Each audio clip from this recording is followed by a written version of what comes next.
Hello, good morning. तर मी आता आले माहेरी, कारण आमच्या इकडे ना गॅदरिंग आहे त्याच्यासाठी. आणि ते जेवण वगैरे कोलंबी बनवत होती. आणि मग काय माझा भाव उठला 12 वाजता, लेट उठला जाम. तर मी त्याला असंच पारोसा व्हिडिओमध्ये घेतला आणि मग जेवण वगैरे झालेलं. जेवण वगैरे जेवलो, नवऱ्याला पण बोलवलं इथे जेवायला.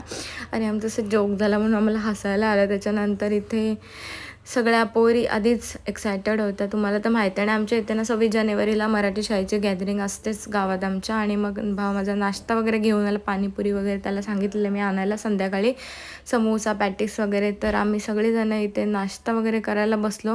नाश्ता वगैरे करून झाला, मम्मीला बोलली चाय दे मस्तपैकी गरम गरम. दोघंजण आम्ही चाय प्यायलो आणि त्यांना इथे मेकअप करायची सुरुवात केली. तर मी अशी निघवत होती त्यांना. मला मेकअप करायला छोट्या मुलींचा खूप जास्त आवडतो आणि जमतो मला मेकअप. म्हणजे जास्त मोठ्या मुलींचा नाही, पण छोट्या छोट्या मुलींचा कसा त्या क्यूट क्यूट दिसतात. तर मेकअप येतो मला करताना. सो एक एक करत होते मेकअप, कारण लेटच झाला तयार व्हायला. बऱ्याच जणी होत्या आणि अर्धे बऱ्याच जणी करत होत्या अशा मेकअप. त्याच्यानंतर हिचं तर काय डान्स पण नव्हतं, तरी पण उगाच साडी घालून तयार झाले. मग पप्पाने बागडे वगैरे आणले आणि पटापट जेवली, तयार झाली. आणि बघा श्रेष्ठा आणि तो यक्षू, त्यांना आम्ही घेऊन चाललेलो शाळेमध्ये, कारण गॅदरिंग सुरूच झालेली आणि डान्स इथे चालू होते.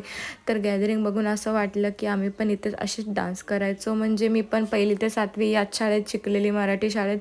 तर आम्ही पण असेच किती गाणे घ्यायचो आणि किती नाचायचो, मजा यायची खूप. सो आधीचे दिवस आठवले जे आधी होते. आम्ही पण डान्स करायचो आणि त्याच्यानंतर आम्ही पहिल्याच लाईनीत बसलेलो डान्स बघत. आणि सगळ्या जणींनी बाय बाय केलं. आणि असा होता माझा आजचा दिवस.